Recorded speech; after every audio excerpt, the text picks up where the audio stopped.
새 대통령과 다 그렇게 좋은 관계를 유지한다는 게 어떻게 보면 참 쉽지 않은 일일 것 같아요. 아니 그 비결이 뭔가요? 김대중 대통령은 제가 이제 모시고 일했던 정치 스승이죠. 예. 맞아. 그 밑에도 정치를 배우고 입문을 하고 모셨는데 이제 김 대통령이 저를 이제 중용을 많이 하셨습니다. 정책의장도 3번씩이나 시키고 처음으로 우리 정권 인수위 할 적인데 야당이 그 인수위 총괄 간사를 저한테 맡겼거든요. 아, 그렇네요. 예, 이종찬 본부장이 네. 위원장이고 제가 총괄 간사를 맡길 때부터 이제 김 대통령이 주신 말씀이 책임지고 정책을 마무리해라 이런 말씀을 듣고서 이제 했고 교육부 장관은 뭐 갑자기 하라고 하는 바람에 제가 하던 분야가 아니었는데 맡아서 이제 하게 된 거고요. 노무현 대통령님은 이제 13대 때부터 정치를 같이 한 동지시잖아요. 동지여가지고 그 이상수 의원하고 이해찬 노무현 세 분이 그 노통이 삼총사. 삼총사라고 해가지고 동지적인 관계로 이렇게 맺어진 인연이라서 신뢰가 이제 깊었던 거고요. 문재인 후보는 정치는 저하고 뭐 오래 하지는 않았지만 청와대 있을 때라든가 부산에서 재야 운동할 때 그때부터 이제 서로 오랜 인연이 있어가지고 이번 선거 때까지 이제 제가 정권 교체하는 게 이제 굉장히 중요한 일이기 때문에 열심히 노력을 했죠. 일하시는데 이렇게 소위 얘기 요새 젊은 사람들 얘기하는 케미라고 있잖아요. 이렇게 관계의 편안함 이런 거는 어느 쪽이 편안하실까요? 스타일이 맞으시나요? 제일 편한 건 역시 그 노무현 대통령이죠. 뭐.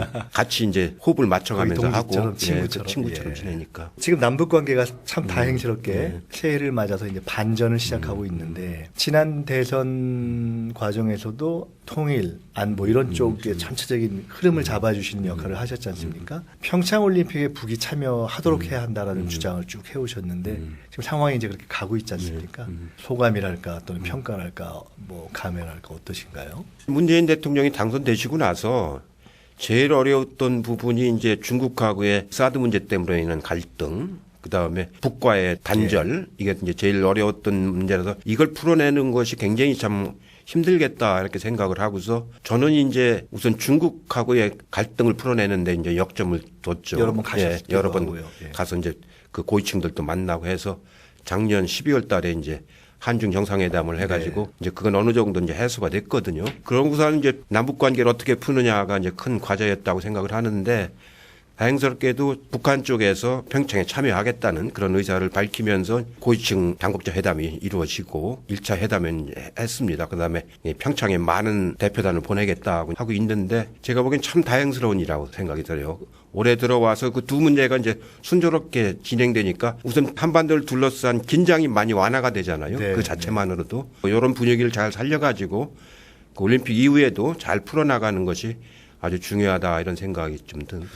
어떻게 보세요? 전망을 이게 좀 섣부르지만은 이게 상당히 조기에 거의 남북 정상회담 수준으로도 이게 상당히 갈 수 있는지 아니면 예상되는 또는 우려되는 변수나 경계할 점이 있다면 많죠. 우려할 점들은 아주 많습니다. 왜냐하면은 옛날에 14 정상회담이라든가 6.15 정상회담 때는 핵을 북한이 갖고 있지를 않을 때였지 않습니까? 네. 개발 단계였죠. 근데 지금은 이미 저기들은 완성했다고 주장할 정도로 여러 차례 핵실험을 통해 가지고 상당히 진도가 나가 있는 단계 아닙니까? 예. 최종적인 마무리까지는 아니지만 상당한 진도가 나간 건 사실이고 또 ICBM 같은 경우도 정확도는 좀 약하지만 거리는 많이 확보가 된 게 사실이지 않습니까? 그렇기 때문에 그 문제가 걸려 있는 상태에서 이 남북 관계를 풀어간다는 것은 보통 어려운 일은 아니라고 생각을 해요.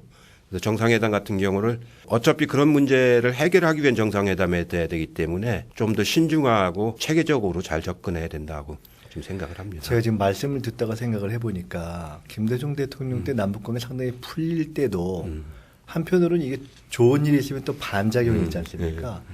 그 당시 보수 언론이나 이런 데서 소위 속도 조절론 이런 것도 나왔었고 그래서 어느 단계에 가서는 그 햇볕 정책의 설계사였던 임동원 장관이 결국은 이제 문제 제기를 받으면서 그만두게 되는 뭐 이런 물러났죠. 과정도 있었지 않습니까? 지금도 결국 한편으로는 뭐 약간 이런 새 정부나 이런 대북 정책에 대해서 꽁 하고 있는 세력들이 다양한 시비를 걸 수 있는데 그래도 기본적으로는 지금 흔들리지 않고 속도를 조금 내는 쪽으로 가야 됩니까? 아니면은 조금 신중하게 막 가야 됩니까? 경험적으로 보면은 네. 집권 후반기로 가서 정상회담을 한다는 거는 굉장히 늦어요. 예, 예. 그 김대중 대통령 때도 2000년 6월에 했지 않습니까? 네.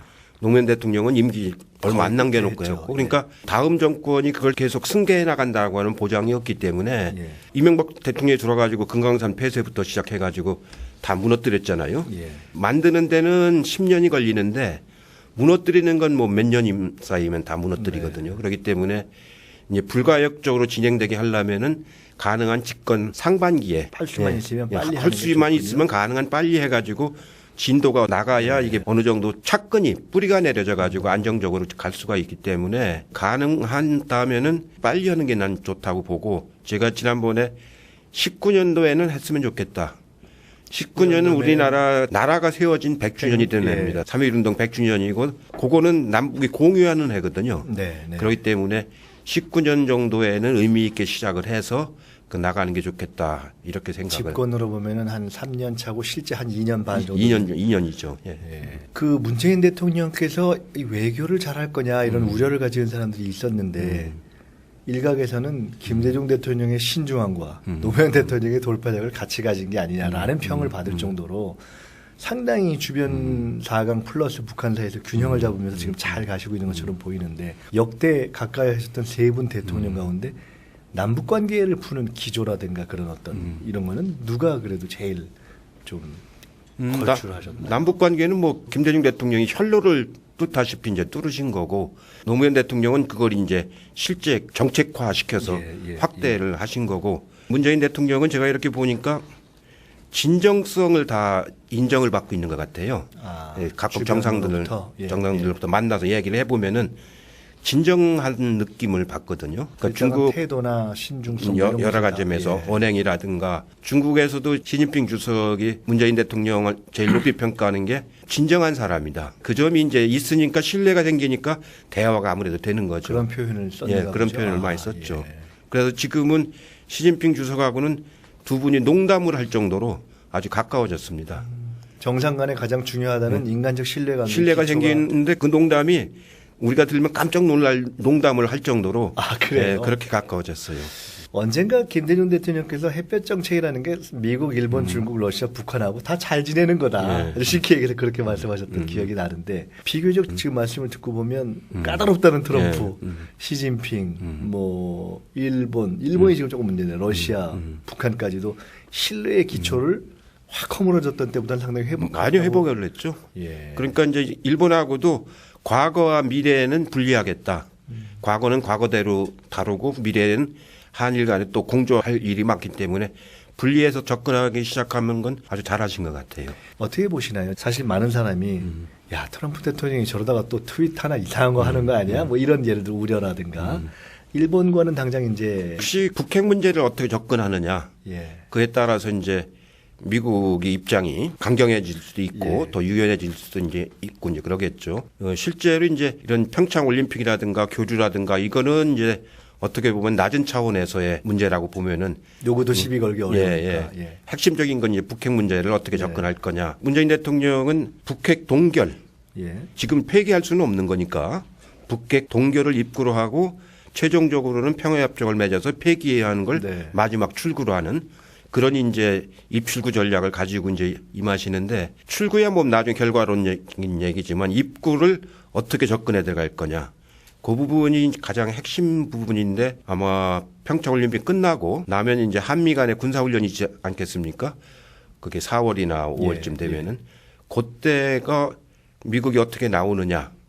그게 한번 저희로서 이제 어려운 또 북쪽이 어떻게 나오느냐. 그때가 이제 첫 고비라고 저는 생각이 되죠. 일본하고는 어느 정도로 이게 서로 정리가 될 거나 또는 정리를 해야 될까요? 일본하고는 우리가 추가 요구를 안 하니까 위안부 할머니 문제에 대해서는 일본 스스로 알아서 사과하라. 우리가 더 이상 요구 안 하겠다. 그 선에서 일단 동결된 일이라고 보고 앞으로 이제 일본하고 같이 해야 할 우리의 여러 가지 이제 공동 사업들이 많이 있죠. 일종의 공인을 한 거라 이거죠. 그렇죠. 국내 현안으로 이제 조금 넘어가 보겠습니다. 개헌이 필요하다 하는 거는 어떻게 보면은 뭐 지금 이제 야당도 바른정당의 경우에는 동시에 하자고 하고 자유한국당은 뭐 지방선거 말고 연내하자 이렇게 하니까 필요하다는 건 다 뭐 인식을 하는 것 같아요. 진정성이 얼마나 있느냐와는 별도로 어떤 방향으로 돼야 하느냐 하는 어떤 간략한 방향과 함께 시기를 동시에 하는 게 좋다라는 것에 대해서 조금 이유를 한번 기왕에 이제 전국 선거가 있을 때 예. 같이 하면 좋겠다 이제 그런 거지.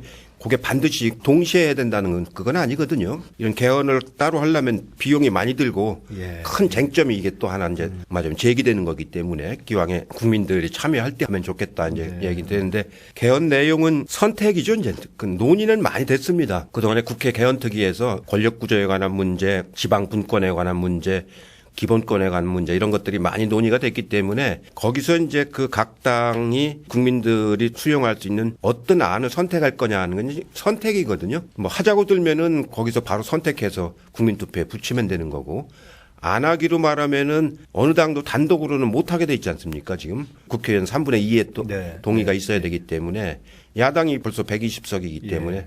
야당의 동의 없이는 못 하기 때문에 야당하고 어떻게 이제 이걸 협상을 해가지고 어떤 안을 선택할 거냐는 그런 지점에 와 있는 거죠. 하긴 지난번에 이인영 의원이 이제 이 자리에 와서 얘기는 할 만큼 충분히 했다고 예. 얘기하더라고요. 결국 어떻게 할 거냐가 논의는 충분히 됐습니다. 이제 예. 만약에 시기 문제 때문에 하여간 한 3월까지는 지금 해야 6월 동시선거를 그렇죠. 할 경우에 이제 맞는 건데 그게 안 되면 대통령이 단독발이라도 이건 사실 뭐 가정해서 얘기가 참 어려운 거긴 한데 국민들이 어느 정도 수준에서 아이 기왕 하지 굳이 추가 돈 들이지 말고 이런 공감대도 만들어졌을 경우에 근데 야당이 조금 무리하게 막 그냥 사실상 의사가 없어서 미루는 것 같을 경우에 대통령이 단독 발의까지도 감행할 준비를 해야 하는 게 맞나요? 그건 좀 더 신중해야 된다고 봅니다. 어차피 국회에서 야당이 동의해야 국회를 통과하기 때문에 것이니까. 어차피 국민들 앞에 투표에 붙이기 전에 전 단계거든요. 그게. 예. 그렇기 때문에 야당이 반대한다는 걸 뻔히 알면서 무례하게 그 제기하는 것은 정치적으로 협체 정신이 약해지는 거거든요. 더군다나 헌법을 놓고 협체 정신이 약해진다고 하는 건 그건 다른 법률하고는 또 다르지 않습니까? 그래서 야당을 더 설득을 해서 해야지 예. 밀어붙이할 사안은 아니라고 생각해요. 그야말로 상황을 좀 봐야 되겠네. 예, 예. 그러니까 국민이 막 요구하면 그렇게도 갈 수 있으나 기본적으로는 예. 안 될 걸 막 밀어붙이듯이 하는 것은 어차피 국회를 통과를 안 해야 되니까. 되는데 예. 그러면 잘못하면 정치적인 압박용으로만 그럴 수 느껴지지 있겠네요. 진정성을 의심받을 수가 있기 때문에 예. 그 결국은 판단을 한 3월 중에 하게 되는 그런 고비가 한번 오겠네요. 그러겠죠. 예. 지방선거는 어떻게 보십니까? 뭐 다들 평범한 눈으로 봐도 여당이 유리할 거다 이렇게 보기는 하는데 조금 더 이제 분석적으로 봤을 때 특히 저희들이 관심 있는 수도권 뭐 경기 인천이겠죠. 영남 그중에서도 PK가 중심이 되고 등등 할 텐데 거기에서의 전망은 어떻게 보시나요? 선거를 아주 객관적으로 볼 필요가 있죠. 지금 여론조사상으로 나오는 거는 일반적인 여론조사거든요. 네. 근데 이제 투표율을 감안하면은 보통 지방선거는 투표율이 50%대밖에 안 나오지 않습니까? 그렇죠. 예, 떨어지죠. 그 얘기는 젊은 층 참여가 좀 적다는 얘기거든요. 네. 근데 이제 지난 16년도부터 촛불 혁명이 일어나고 나서부터는 분위기는 많이 바뀌었어요. 그러고 이런 팟캐스트라든가 이런 새로운 미디어들이 많이 공급이 되면서 맞으면 정보를 얻는 수단도 많이 바뀌고 그래도 지방선거는 투표율이 대선보다는 많이 낮거든요. 그렇죠. 그렇기 예. 때문에 지금 이른바 나오는 여론조사만 가지고 판세를 읽기에는 좀 부족하다는 생각이 들고요. 지금 나온 여론조사를 가지고 세대별 투표율까지 감안해서 이제 분석을 해보면은 제가 보기에는 서울은 그런 대로 괜찮은 것 같은데 경기도는 또 농촌 지역이 있지 않습니까? 네, 그래서 그렇죠. 경기도 같은 데는 접경 지역도 있고. 예, 접경 지역도 있고 꼭 낙관적인 것만은 아니다. 네. 그다음에 이제 충청도만 해도 거의 대부분이 농촌 지역이기 때문에 네. 예, 세종시는 신도시가 들어와가지고 이제 별 문제가 없어 보이는데 충남북은 농촌 지역이 많거든요. 그래서 너무 낙관적이진 않다. 네. 우리 후보가 누가 나가느냐에 따라서 후보만 맞으면 분위기는 좋기 때문에 예, 분위기는 수 좋아서 있다. 지역에서 요구하는 후보 예. 그런 분이 나가면은 괜찮은 것 같아요. 저는 생각을 해보니까 거의 큰 선거 치르는 거를 거의 우리 이해찬 의원님께 배운 것 같아요. 제가 생각해보니까 조선시장 선거 때부터 그랬죠. 따라다니면서 했지 않습니까? 저희가 기억나신지 모르는데 선거 치르고 나서 야 우리가 이렇게 선거를 잘하니까 선거 마케팅 회사를 차려도 되겠다 이랬던 기억이 나는데 지금 투표율 말씀하시니까 뭐 기억이 나냐면요. 처음에 어떤 말씀을 하실 때, 야, 선거라는 게 10명 중에 3명이 지지하면 되는 거다. 그러면 투표율이 60에서 70이기 그렇죠. 때문에 3명이 하면 이기는 거 아닙니까? 이 가령 이런 것이 다 이제 투표율의 어떤 메커니즘인데, 보궐선거가 이번에 같이 되지 않습니까? 예, 여러 군데가 있을 예정이죠. 보궐선거가 선거법으로 이제 아웃되는 경우도 있지만, 국회의원이 출마해서 비는 자리가 그렇죠. 그런 데도 저쪽도 이쪽도 있고. 있을 수 예. 있어서 경우에 따라서는 이 보궐선거가 만만치 않게 큰 선거가 될 수. 지금 현재 선거법으로 이미 나와 있는 데가 세 군데가 있고 네, 네. 또 이제 선거 전액 최종심이 끝날 곳이 또 몇 군데 있지 않습니까? 예. 그래서 한 6, 7개는 선거법으로 이제 하게 될 거고 국회의원 후보자가 출마해서 빈자리가 생기고 예. 그러면 한 10개 정도가 그럴 수 있을 것 나올 같아요. 가능성이 있다고 봐야죠. 곰곰이 생각을 하다가 궁금해지는 것이 야당은 모르겠는데 지금 여당은 일종의 조금 보궐선거라는 게 상당히 명망가들이 나가기도 하고 그렇지 않습니까? 네. 근데 중량급들이 거의 정부로 가거나 뭐 청와대로 가거나 이래서 과연 그렇게 보궐선거 많이 나오면 여기 채울 선수가 다 있을까 걱정도 되는데. 자원은 충분할 겁니다. 지금 세 곳 확정된 데도 나가려고 준비하는 사람들이 괜찮은 후보들이고 네, 네. 도지사나 이제 지방선거에 나가려고 하는 그 지역도 괜찮은 사람들이 되게 준비들을 하고 있고 그래서 제가 보기엔 뭐 자원 문제는 아니고 네. 다만 이제 지방선거하고 함께 하기 때문에 어떤 지역 같은 경우는 이제 놓치는 경우도 이제 생길지 네. 모르죠. 이제 그런 것들이 좀 걱정이죠. 얼마 전에 그 안희정 지사가 서울에 무슨 행사 때문에 왔을 때 잠깐 본 적이 있습니다. 본인이 이제 삼선 불출마 선언을 한 직후였습니다. 그래서 본인 문제를 상의하다가 이런저런 얘기를 했던 적이 있는데 예를 들어 안희정 지사 같은 경우에 지방선거에 이제 불출마하는 건 이해 가능한데 현재로서는이라는 전제를 붙여서 뭐 보궐선거도 조금 부정적으로 유보적으로 얘기했거든요. 근데 개인적으로는 어떻게 보시나요? 그 보궐선거 같은 게 좀 열어놔도 되는 건가요? 어떻게 보시나요? 저하고도 잠깐 한번 얘기한 적이 있었는데 네. 보궐선거를 나가려면 이제 60일 전인가 90일 전에 예. 사퇴를 해야 되지 않습니까? 네. 충남 도민들에 대해서 자기가 보궐선거에 나가기 위해서 마무리를 안 짓고 나가는 게 좀 부담스럽다. 그게 참 고민이 되겠어요. 부담스럽기 때문에 도지사도 안 나가는데 국회의원 나간다고 도지사직을 마무리 못 짓는 게 부담스러워서 안 하는 쪽으로 자기는 택하겠다. 그러면서 보다 더 이제 시간을 가지고 준비를 해서 정치를 하겠다.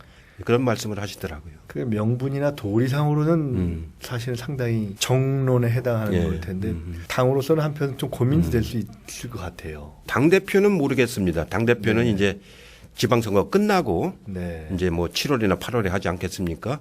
그러니까 거기까지는 참여할지 안 참여할지는 저하고도 그런 얘기는 안 해봐서 모르겠는데 기왕에 이제 중앙정치를 할 거라면은 계제가 있을 때마다 적극적으로 해야죠. 지금 국민의당, 뭐 바른정당 이게 지금 뭐 시끄럽지 않습니까?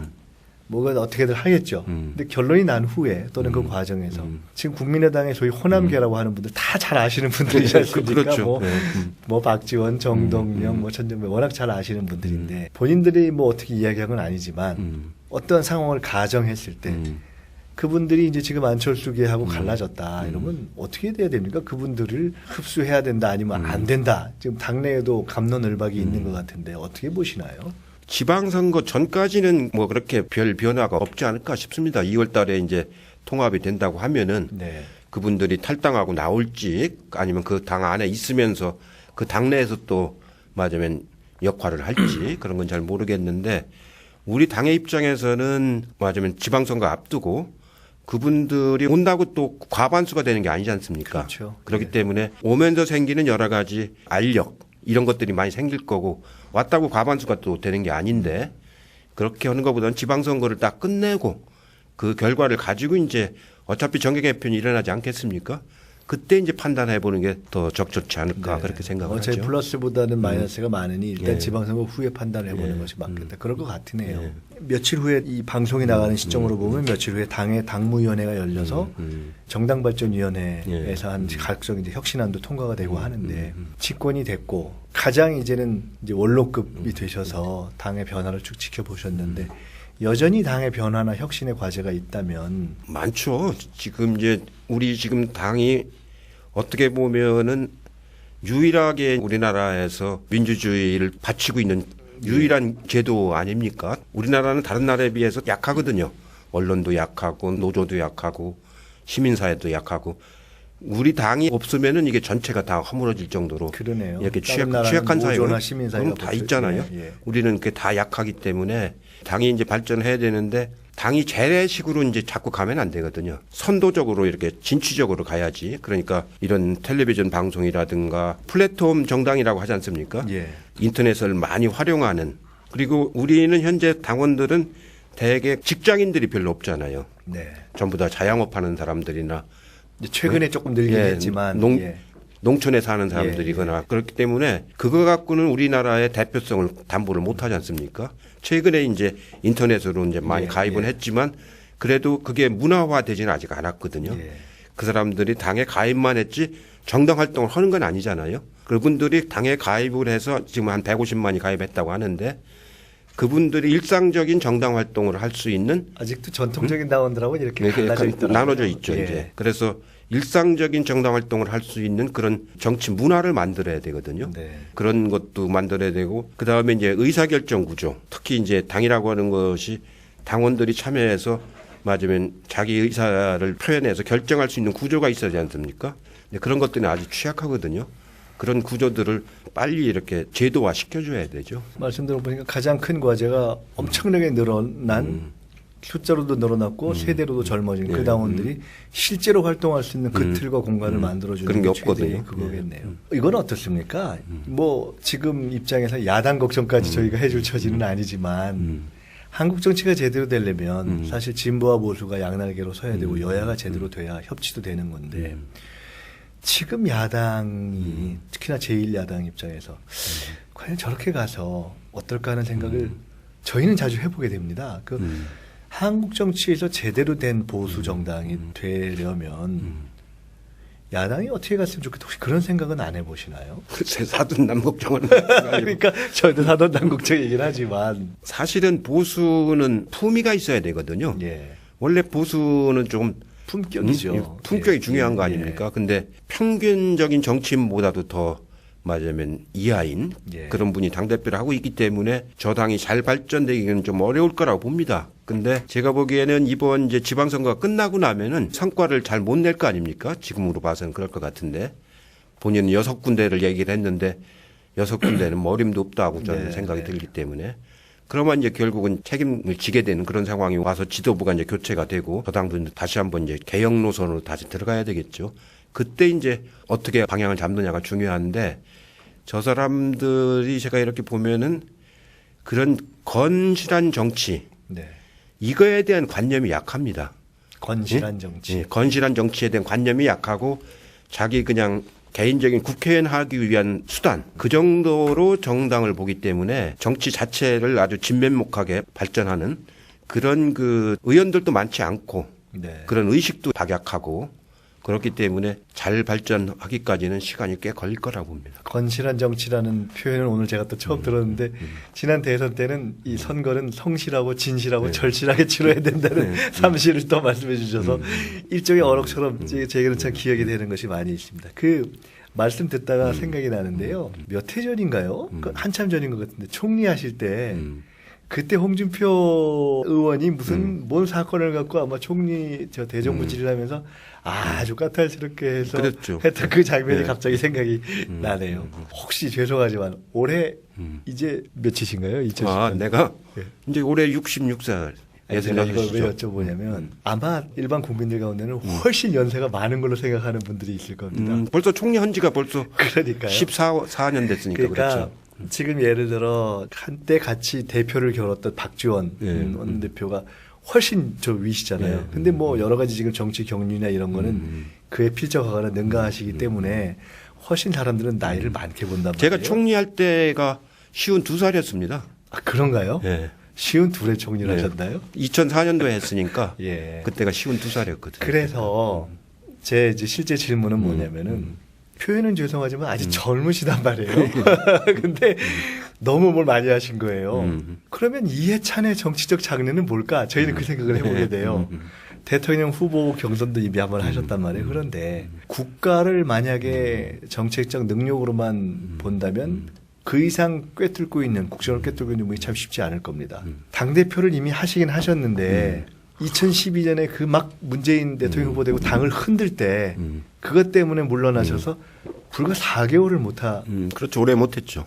참 아쉬운. 그러니까 저는 그때 그 선거를 칠 때 당에 없었는데 제가 그 이런 얘기를 많이 했습니다. 야, 이건 대표가 확실하게 잡고 선거를 치렀으면 충분히 이길 수 있는 표차로 진 선거를 그렇죠. 했다. 그때 근소하게 졌으니까 3%인가 졌으니까. 중심이 없는 선거를 치른 거 아닙니까? 이번 선거는 너무 대비가 되는 선거를 치러서 참 아쉬움이 있습니다. 아마 저희가 생각을 해본다면 뭐가 남았을까? 뭐 당대표 한번 했는데 또 하나 아니면 뭐 대통령 아니면 국회의장 뭐 정치인으로서 다 해보셨기 때문에 그럴 정도인데 아니면 좀 다른 각도에서 본다면 관심이 있으신 통일에 정말 기여하는 그런 정치일 텐데 어떠신가요? 정치인으로서의 소명의식이 내가 어떤 소명을 더 이루어야 된다 이런 지금 제 생각으로는 우리가 이제 참여정부, 국민의 정부 2번 했지 않습니까? 네.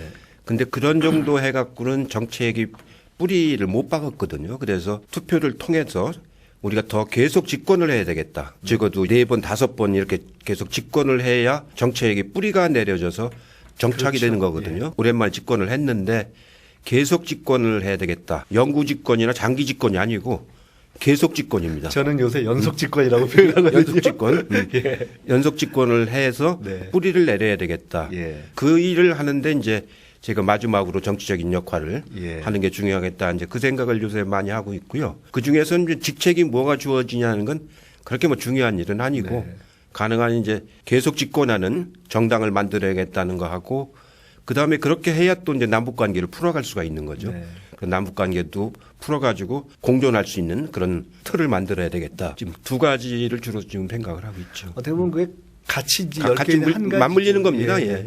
제가 요새 곰곰이 그런 생각을 해봤습니다. 앞으로 이제 이번 지방선거 보궐선거 개헌을 치르고 난 이후에 이제 집권 2년 차가 제대로 들어가면서부터 향후 1년이 정말 어렵겠구나. 이게 남북 관계는 비교적 뭐 조금 틀을 잡는 것 같을 수 있지만 실질적인 정책적인 도전들이 다가오고 성과를 만들어야 되는데 정말 당과 국회가 정말 중요하겠구나 해서 어찌됐건 자리가 어떻든 간에 연속 집권의 과정 그 기틀을 닦는데 반드시 기여하셔야 할 너무 당과 이 지지자로부터 받은 게 많으시기 때문에 사실 그런 소명이 있으시고 아니, 그럼 제가 이제 정치를 하게 된 근본적인 목적이 그거기 때문에 예. 겨우 이제 문틀을 잡은 거 아닙니까? 이제 입구에 들어선 거기 때문에 이걸 이제 살려가지고 계속 집권해서 정책이 뿌리가 내리는 우리나라가 분단 국가인데다가 보수가 원체 강했기 때문에 네. 사실은 개혁적인 정책이 거의 없는 나라입니다. 이 무슨 진보다 보수를 얘기를 할 정도가 못 되지 않습니까? 이 우리가 이제 유럽에 있는 이른바 그 개혁적인 당들, 3인당이나 노동당이나 이런 당들보다 훨씬 정책이 더 보수적이지 않습니까? 우리 당이 그렇죠. 예. 추구하는 정책도 그럴 정도로 우리가 사회 전체가 이렇게 근본적으로 개혁성이 아주 약한 사회이기 때문에 그런 사회를 최소한도 어느 정도 조금이라도 좀 균형 있게 만들어 끌어올리려면은 당이 계속해서 집권을 해서 정책을 하나하나씩 뿌려 내려 놓는 게 아주 중요한 일이거든요. 그게 이제 결국은 이 당이 어떻게 가느냐, 국회가 어떻게 가느냐, 정부가 어떻게 가느냐, 청와대가 대통령이 어떻게 가느냐 다 연결돼 있는 건데 사실 최근에 보면 국민의 지지가 여전히 높고 또 대통령에 대한 기대와 애정과 신뢰가 높은 상황에서 조금 이제 탄핵 직후에 이게 상황에 정신들을 서로 좀 차리면서 야, 실제 성과가 좀 나와야 되는 거 아니냐 이런 기대가 있지 않습니까? 근데 예를 들어 이번에 뭐 비트코인 문제 때문에도 좀 시끄러웠습니다만 비트코인 문제랄까? 최저임금이 어쨌든 실현되면서 직후에는 약간의 어떤 시행착오도 있을 수 있는 거 아닙니까? 교육 문제를 둘러싸고도 사실은 지금 시비가 있고 많죠. 뭐 네. 일자리 문제도 부동산도 그렇고 부동산도 사실은 그렇고. 그래서 이제 진짜 도전이 시작되는 거 아닌가 하는 생각이 들어서요. 어떠십니까? 가장 지금 주의 깊게 봐야 된다는 정책적인 어떤 도전이랄까 핵심적인 어떤 정말 관리가 아주 긴장감을 갖고 돼야 될 정책 사안을 한 2-3가지 뽑으신다면 뭘 보시나요? 제일 중요한 건 결국 일자리 창출이죠. 일자리가 만들어져야 나머지 부분들이 이제 해소가 돼 나갈 수 있는 거기 때문에. 네. 근데 일자리를 만드는 게 쉬운 일이 아니거든요. 그렇죠. 특히 우리 같은 처럼 이렇게 장시간 노동하는 나라에서 노동 시간을 줄여야 되는데 줄이면은 임금이 준다고 생각하지 않습니까? 그러니까 임금을 안 줄이면서 노동 시간을 줄여야 되는 이런 그 정책을 발굴을 해야 되거든요. 예. 그래야 일자리가 생기는 거기 때문에 그 문제가 제가 보기에는 지방선거 끝나고 나서부터는 막 여러 가지 문제가 제기될 가능성이 높죠. 네. 그 다음에가 이제 역시 부동산 문제죠. 부동산이 말하자면 수도권에서 발생하는 일이긴 하지만 사람들한테 위화감을 굉장히 많이 주는 사안이기 때문에 부동산 가격을 잘 관리하는 것이 아주 민감합니다. 굉장히 민감하기 때문에 잘 관리하는 일이 아주 중요하죠. 비트코인이라든가 뭐 이런 거는 어떻게 보면은 소통 과정이죠. 소통이 없어갖고 네, 이렇게 된 네, 거지. 네. 그 조금은 자체가 미시적이다. 예, 그 자체가 뭐 국가 경제 구조적인 영향을 미칠 그런 정도 사안은 아니기 때문에 일자리와 부동산을 일자리하고 가장 부동산이 민감하게 예, 지켜봐야 그렇죠. 되는 문제. 그건 바로 국민들 삶하고 직결돼 있는 거기 때문에 요새 정치에 대한 젊은 사람들이 생각이 많이 관념이 변하는 것 같습니다. 특히 촛불 이후에 그렇게 그렇죠. 되는데 당의 젊은 사람들이 참여하기도 하고 정치 자체에 대해서 해볼까 이런 사람들도 많고요. 정치 후배들에게 특히 청년들에게 야 정치라는 게 내가 해보니까 정치라는 게 이런 거다. 그리고 어떻게 해라. 그리고 정치하고 싶으면 이렇게 준비해라.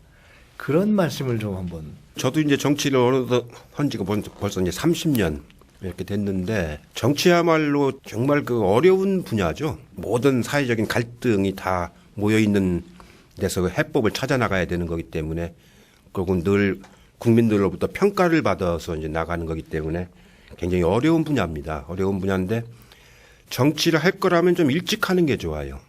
네. 지금 우리나라는 정치를 좀 늦게 하는 경향이 있습니다. 다른 분야에서 은퇴하고 나서 정치를 하는 그런 사람들이 많지 않습니까? 네. 그렇게 하지 말고 이 정치를 일찍 시작해서 직업으로서의 정치를 하는 게 중요한 거거든요. 네. 그래야 단련도 되고 훈련도 되고 제가 맨 처음에 정치한 게 36이거든요. 예.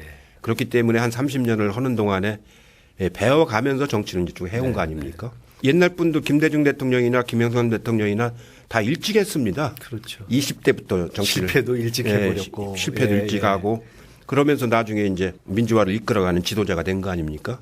그래서 가능한 정치는 좀 일찍 할 거라면 일찍 시작하는 게 좋겠다 이렇게 생각이 들고요.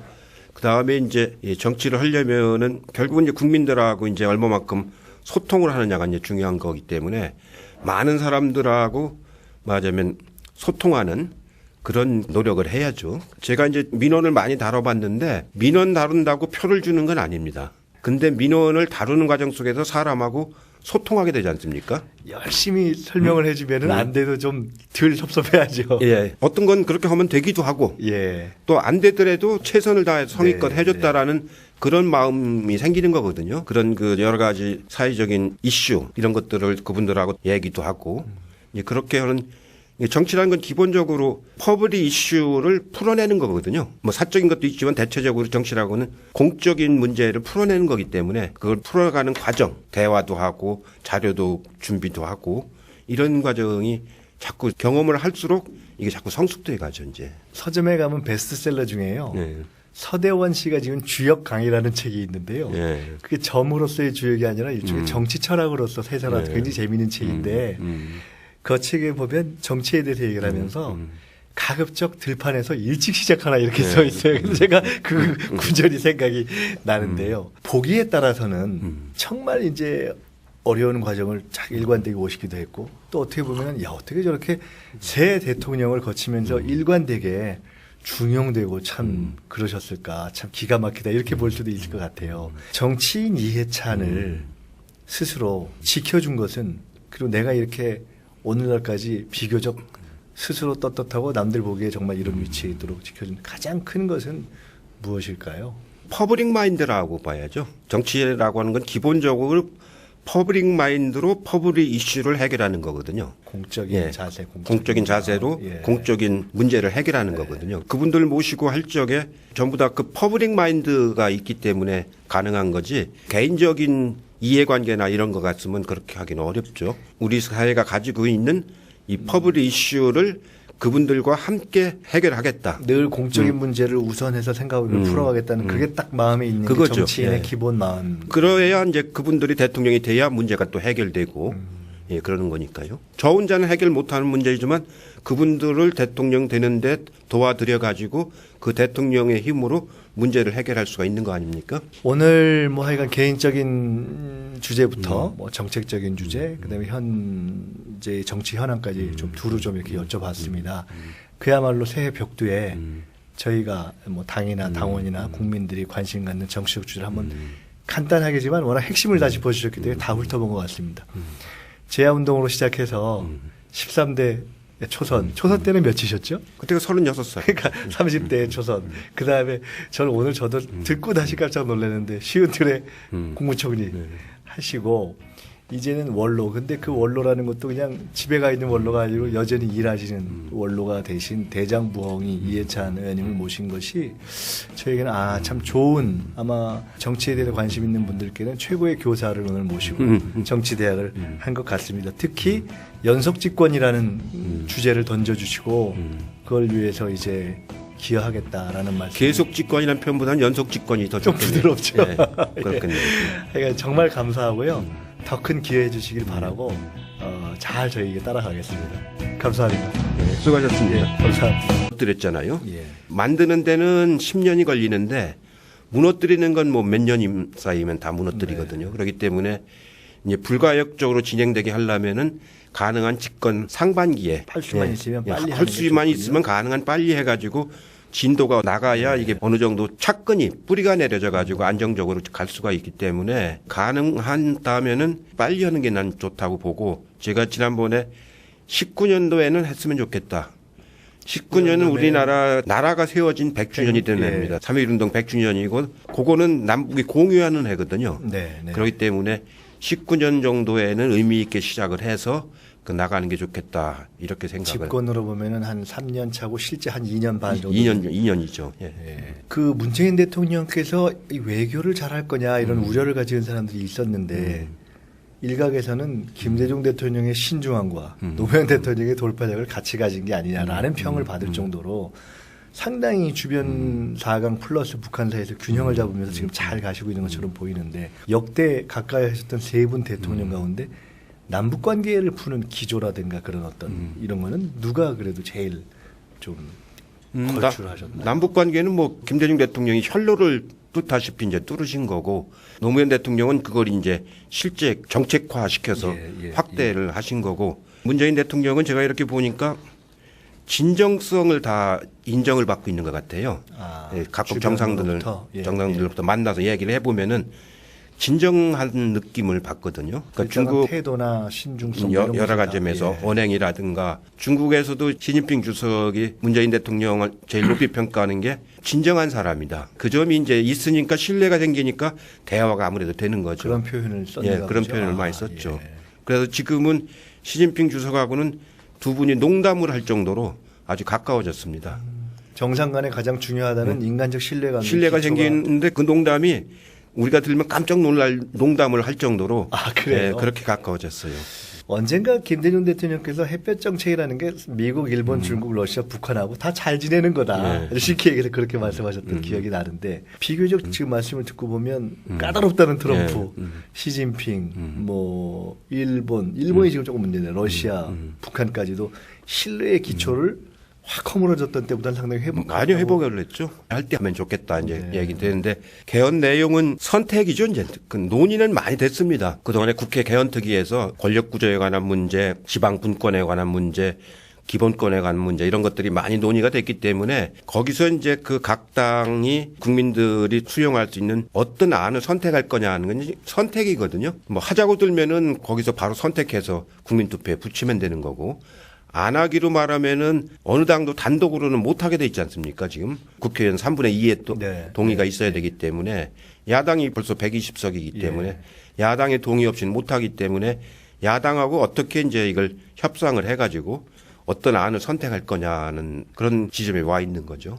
하긴 지난번에 이인영 의원이 이제 이 자리에 와서 얘기는 할 만큼 충분히 했다고 이렇게 얘기하더라고요. 결국 어떻게 할 거냐가 논의는 충분히 됐습니다. 이제 만약에 시기 문제 때문에 하여간 한 3월까지는 지금 해야 6월 동시선거를 할 경우에 이제 맞는 건데 그게 안 되면 대통령이 단독발이라도 이건 사실 뭐 가정해서 얘기가 참 어려운 거긴 한데 국민들이 어느 정도 수준에서 기왕 하지 굳이 추가 돈 들이지 말고 이런 공감대도 만들어졌을 경우에 근데 야당이 조금 무리하게 막 그냥 사실상 의사가 없어서 미루는 것 같을 경우에 대통령이 단독 발의까지도 감행할 준비를 해야 하는 게 맞나요? 그건 좀 더 신중해야 된다고 봅니다. 어차피 국회에서 야당이 동의해야 국회를 통과하기 때문에 어차피 국민들 앞에 투표에 붙이기 전에 전 단계거든요. 그게.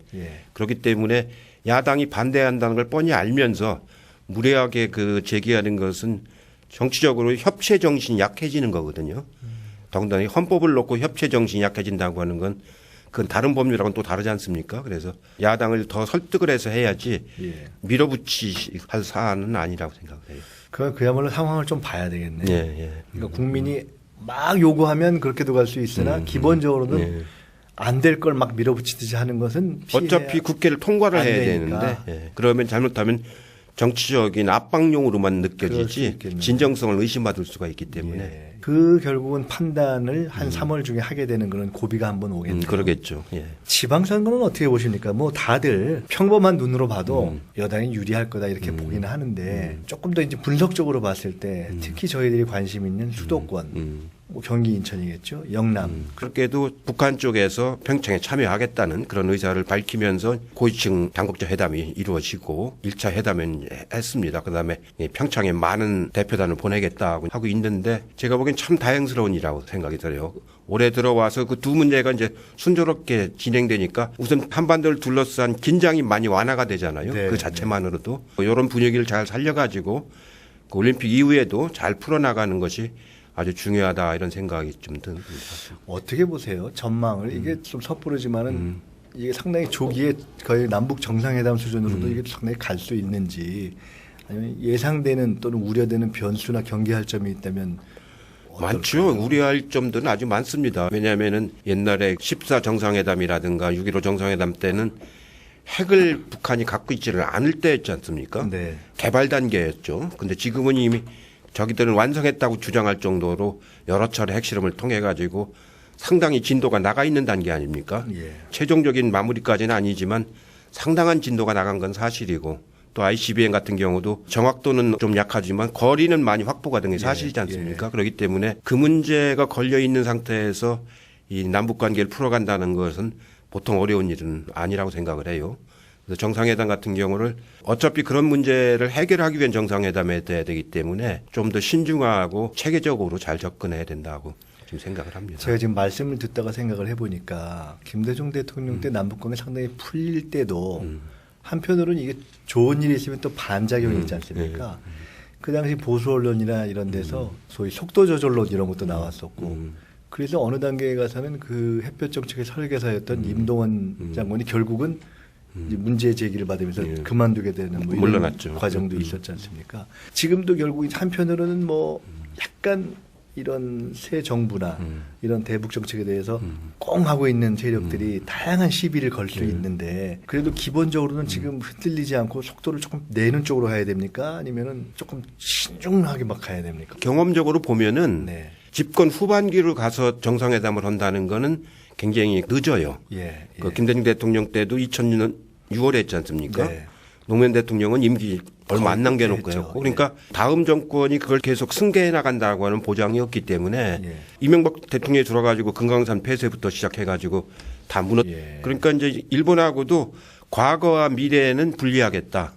과거는 과거대로 다루고 미래에는 한일 간에 또 공조할 일이 많기 때문에 분리해서 접근하기 시작하는 건 아주 잘하신 것 같아요. 어떻게 보시나요? 사실 많은 사람이 야 트럼프 대통령이 저러다가 또 트윗 하나 이상한 거 하는 거 아니야? 뭐 이런 예를 들어 우려라든가 일본과는 당장 이제 혹시 북핵 문제를 어떻게 접근하느냐 예. 그에 따라서 이제 미국의 입장이 강경해질 수도 있고 예. 더 유연해질 수도 이제 있고 이제 그러겠죠. 실제로 이제 이런 평창 올림픽이라든가 교류라든가 이거는 이제 어떻게 보면 낮은 차원에서의 문제라고 보면은 요거도 시비 걸기 어려우니까. 예. 핵심적인 건 이제 북핵 문제를 어떻게 접근할 거냐. 문재인 대통령은 북핵 동결 예. 지금 폐기할 수는 없는 거니까 북핵 동결을 입구로 하고 최종적으로는 평화협정을 맺어서 폐기해야 하는 걸 네. 마지막 출구로 하는 그런 이제 입출구 전략을 가지고 이제 임하시는데 출구야 뭐 나중에 결과론적인 얘기지만 입구를 어떻게 접근해 들어갈 거냐. 그 부분이 가장 핵심 부분인데 아마 평창올림픽 끝나고 나면 이제 한미 간의 군사훈련이 있지 않겠습니까? 그게 4월이나 5월쯤 되면은 그때가 미국이 어떻게 나오느냐. 그게 한번 저희로서 이제 어려운 또 북쪽이 어떻게 나오느냐. 예. 그때가 이제 첫 고비라고 저는 생각이 되죠. 일본하고는 어느 정도로 이게 서로 정리가 될 거나 또는 정리를 해야 될까요? 일본하고는 우리가 추가 요구를 안 하니까 위안부 할머니 문제에 대해서는 일본 스스로 알아서 사과하라. 우리가 더 이상 요구 안 하겠다. 네. 그 선에서 일단 동결된 일이라고 보고 앞으로 이제 일본하고 같이 해야 할 우리 여러 가지 이제 공동 사업들이 많이 있죠. 일종의 예. 공인을 예. 한 거라 이거죠. 그렇죠. 국내 현안으로 이제 조금 넘어가 보겠습니다. 개헌이 필요하다 하는 거는 어떻게 보면은 뭐 지금 이제 야당도 바른정당의 경우에는 동시에 하자고 하고 자유한국당은 뭐 지방선거 말고 연내하자 이렇게 하니까 필요하다는 건 다 뭐 인식을 하는 것 같아요. 진정성이 얼마나 있느냐와는 별도로 어떤 방향으로 돼야 하느냐 하는 어떤 좀 간략한 방향과 함께 시기를 동시에 하는 게 좋다라는 것에 대해서 조금 이유를 한번. 기왕에 이제 전국 선거가 있을 때 예. 같이 하면 좋겠다 이제 그런 거지. 그게 반드시 동시에 해야 된다는 건 그건 아니거든요. 이런 개헌을 따로 하려면 비용이 많이 들고 예. 큰 쟁점이 이게 또 하나 이제 맞으면 제기되는 거기 때문에 기왕에 국민들이 참여. 새 대통령과 다 그렇게 좋은 관계를 유지한다는 게 어떻게 보면 참 쉽지 않은 일일 것 같아요. 아니 그 비결이 뭔가요? 김대중 대통령은 제가 이제 모시고 일했던 정치 스승이죠. 예. 맞아. 그 밑에도 정치를 배우고 입문을 하고 모셨는데 이제 김 대통령이 저를 이제 중용을 많이 하셨습니다.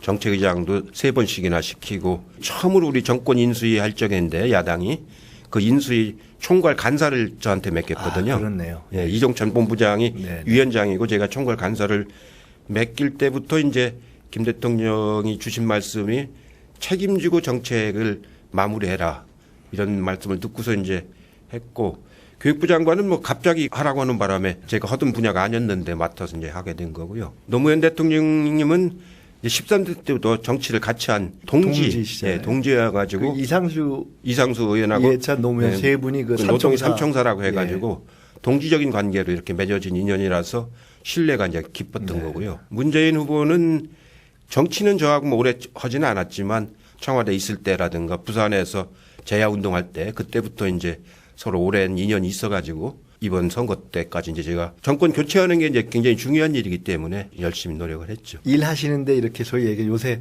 젊은 사람들 얘기하는 케미라고 있잖아요. 네. 이렇게 관계의 편안함 이런 거는 어느 쪽이 편안하신가요? 스타일이 맞으시나요? 제일 편한 건 역시 그 노무현 대통령이죠. 뭐. 같이 이제 호흡을 맞춰가면서 거의 하고 동지처럼, 친구처럼. 친구처럼 예. 지내니까. 지금 남북 관계가 참 다행스럽게 새해를 맞아서 이제 반전을 시작하고 있는데 지난 대선 과정에서도 통일, 안보 이런 쪽에 전체적인 흐름을 잡아주시는 역할을 하셨지 않습니까? 평창 올림픽에 북이 참여하도록 해야 한다라는 주장을 쭉 해오셨는데 지금 상황이 이제 그렇게 가고 있지 않습니까?